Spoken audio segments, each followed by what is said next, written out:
Olá a todos e bem-vindos de volta ao canal. Hoje temos algo um pouco diferente para vocês. Preparem-se para se aconchegar, talvez com uma xícara de chá quente, porque lá fora a chuva está caindo e dentro de casa a escuridão e o silêncio podem ser os piores companheiros. Tenho 3 histórias para compartilhar com vocês.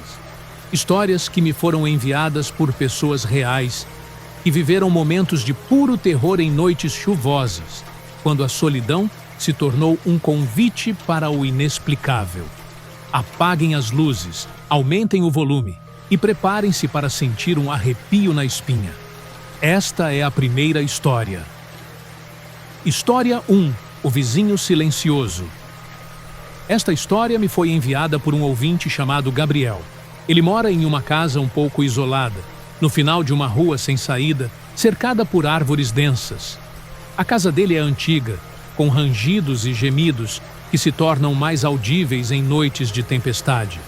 E foi exatamente em uma dessas noites que tudo começou. Era uma terça-feira. A chuva caía sem parar desde o meio-dia, transformando a rua de terra em um rio lamacento. Gabriel estava sozinho em casa, como de costume.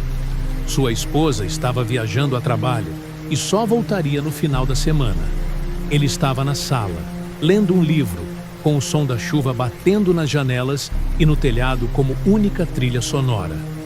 O relógio marcava pouco mais da meia-noite, quando ele ouviu um som fraco, quase inaudível, vindo da porta da frente. Um arranhão. Ele parou de ler, levantou a cabeça e esperou. Nada.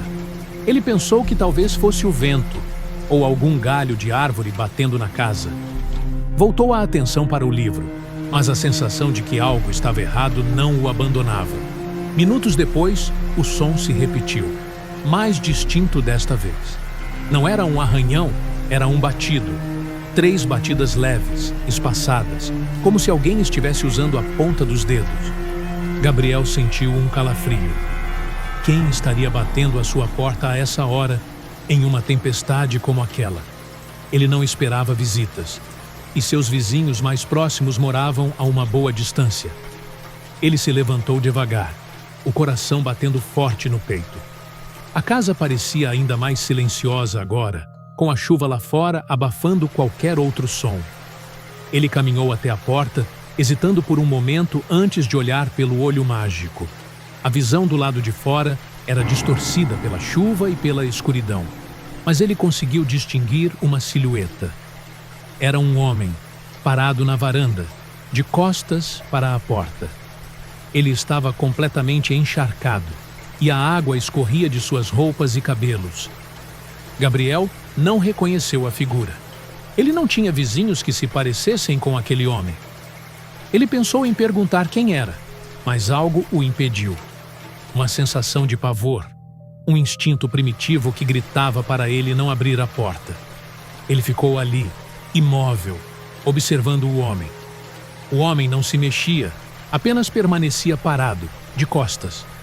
A chuva continuava a cair e o vento uivava, mas o homem não parecia se importar.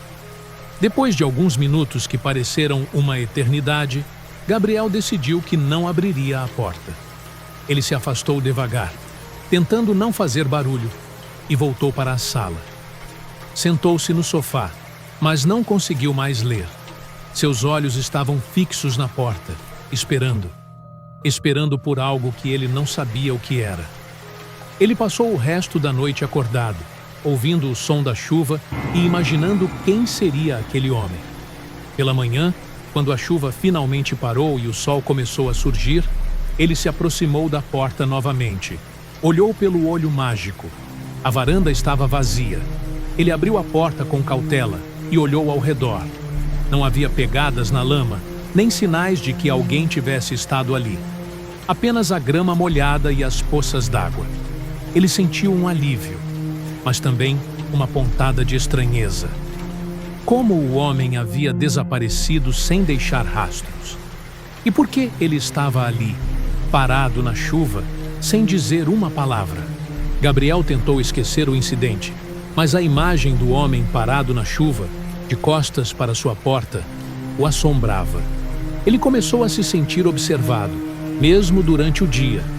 Pequenos detalhes, como uma sombra que se movia no canto do olho ou um som que ele não conseguia identificar, o deixavam em alerta.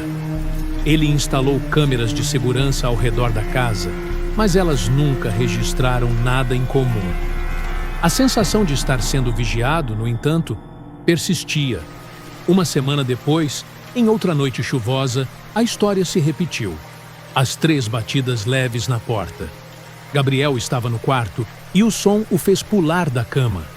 Ele correu para a janela e olhou para a varanda. Lá estava ele. O mesmo homem, na mesma posição, de costas para a porta, encharcado pela chuva. Desta vez, Gabriel sentiu uma raiva misturada com o medo.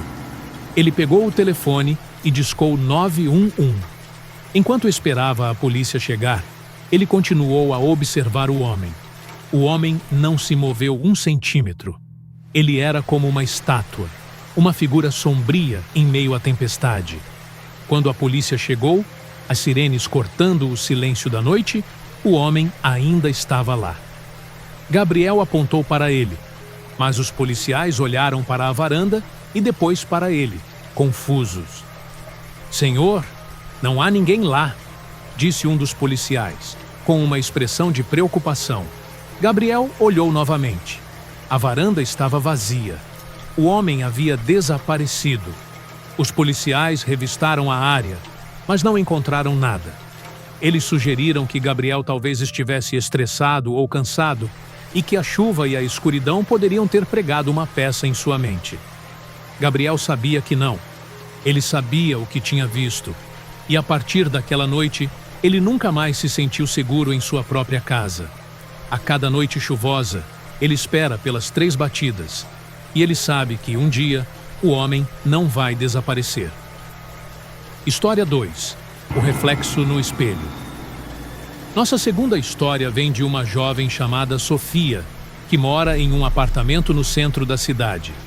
Ela é estudante universitária e, como muitos estudantes, passa a maior parte do tempo sozinha, estudando até tarde da noite. Em uma noite particularmente tempestuosa, Sofia estava em seu apartamento, imersa em seus livros. O vento uivava lá fora e a chuva batia incessantemente contra a janela de seu quarto. Ela estava acostumada com o barulho da cidade, mas naquela noite, o som da tempestade parecia amplificar o silêncio dentro de seu pequeno espaço. Eram quase 2 da manhã quando Sofia decidiu fazer uma pausa. Ela se levantou da escrivaninha e caminhou até a cozinha para pegar um copo d'água. Ao passar pelo corredor, seus olhos foram atraídos para o grande espelho que ficava na parede.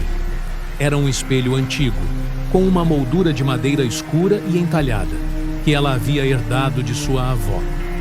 Sofia sempre achou o espelho um pouco assustador, especialmente à noite, quando a escuridão do corredor o transformava em um portal para um lugar desconhecido. Mas naquela noite, algo era diferente. Enquanto ela passava, ela jurou ter visto um movimento no reflexo. Não era o seu próprio reflexo, nem o reflexo do apartamento.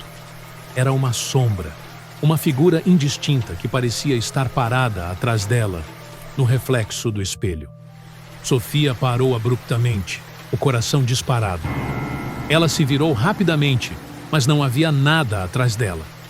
Apenas o corredor vazio e escuro. Ela balançou a cabeça, tentando se convencer de que era apenas o cansaço, ou talvez a sua imaginação pregando peças. Ela continuou até a cozinha, mas a imagem da sombra no espelho não saía de sua mente. Ela pegou o copo d'água, mas suas mãos tremiam. Ao voltar para o quarto, ela evitou olhar para o espelho. Mas a curiosidade, ou talvez o medo, a fez olhar de relance. E lá estava. A sombra, mais nítida desta vez. Era uma figura alta e esguia, com longos cabelos escuros que cobriam o rosto. Parecia estar vestindo um vestido branco, esvoaçante, que se movia levemente, como se estivesse sendo agitado por uma brisa invisível. A figura estava parada no mesmo lugar, atrás dela, no reflexo do espelho. Sofia sentiu um grito preso na garganta. Ela queria correr, mas seus pés pareciam colados ao chão. Ela fechou os olhos com força, desejando que a imagem desaparecesse. Quando ela os abriu novamente, a figura ainda estava lá. Mas desta vez, ela estava mais perto. Muito mais perto. Parecia ter se movido alguns centímetros em sua direção. Sofia podia sentir o ar gelado que emanava do espelho, um frio que não era da tempestade lá fora, mas de algo muito mais sinistro. Ela começou a recuar lentamente, os olhos fixos no reflexo. A figura no espelho também começou a se mover, espelhando seus movimentos, mas com uma diferença perturbadora. Enquanto Sofia recuava, a figura parecia se inclinar para a frente, como se estivesse tentando alcançá-la. Seus longos cabelos escuros se moviam, revelando um vislumbre de um rosto pálido e sem olhos. Sofia sentiu um terror gelado percorrer seu corpo.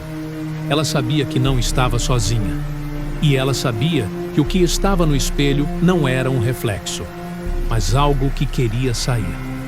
Com um esforço desesperado, Sofia se virou e correu para o quarto, trancando a porta atrás de si. Ela se jogou na cama, puxando o cobertor até o queixo, tremendo incontrolavelmente.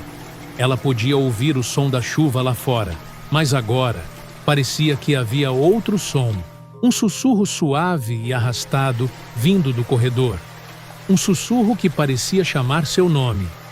Ela passou o resto da noite encolhida na cama, com os olhos fechados, rezando para que o sol nascesse logo. Pela manhã, quando a luz do sol invadiu o quarto, Sofia se levantou com cautela. Ela abriu a porta do quarto e olhou para o corredor. O espelho ainda estava lá, pendurado na parede, refletindo o corredor vazio. Não havia sombra, nem figura. Apenas o seu próprio reflexo, pálido e assustado.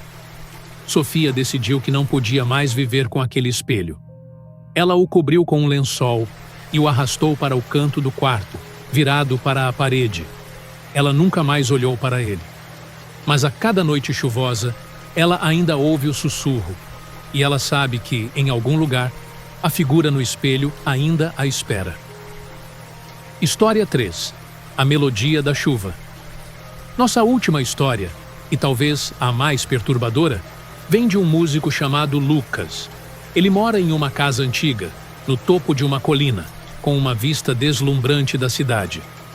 Lucas é um artista, e sua casa é repleta de instrumentos musicais, partituras e obras de arte inacabadas. Ele adora a chuva, pois o som das gotas batendo no telhado e nas janelas o inspira a compor. Mas, em uma noite chuvosa, a inspiração se transformou em pesadelo. Era uma noite de sexta-feira, e Lucas estava em seu estúdio, trabalhando em uma nova melodia. A chuva caía forte lá fora, e o vento fazia as árvores balançarem violentamente. Ele estava imerso em sua música, tocando o piano, quando ouviu uma melodia. Não era a sua melodia, nem a melodia da chuva. Era uma canção suave e triste, vindo de algum lugar da casa. Lucas parou de tocar confuso. Ele morava sozinho, e não havia ninguém mais na casa. Ele pensou que talvez fosse o rádio, ou algum vizinho com um som alto. Mas a melodia era muito clara, muito próxima. Ele se levantou do piano e caminhou até a porta do estúdio, ouvindo com atenção. A melodia parecia vir do andar de cima, do quarto de hóspedes. Lucas sentiu um arrepio na espinha. O quarto de hóspedes estava vazio há meses. Ele subiu as escadas devagar, cada degrau rangendo sob seus pés. A melodia ficava mais alta a cada passo, e ele podia distinguir as notas, uma sequência melancólica e repetitiva. Ao chegar ao andar de cima, ele parou em frente à porta do quarto de hóspedes. A melodia estava vindo de dentro. Lucas hesitou por um momento, a mão na maçaneta. Ele não sabia o que esperar. Ele abriu a porta devagar e olhou para dentro. O quarto estava escuro, iluminado apenas pela luz fraca que vinha da janela, onde a chuva batia incessantemente. Não havia ninguém lá, mas a melodia continuava. Ela parecia vir do canto do quarto, onde ficava uma velha caixa de música que pertencia à sua avó. Lucas se aproximou da caixa de música, o coração batendo forte. A caixa estava fechada. Ele a abriu, mas a melodia não ficou mais alta. Ela continuava a vir do mesmo lugar, do canto do quarto. Ele olhou para o canto do quarto e seus olhos se arregalaram. Havia uma figura pequena e translúcida, sentada no chão, balançando-se para frente e para trás. Era uma criança, com longos cabelos loiros e um vestido branco. A criança estava cantando. A melodia vinha dela.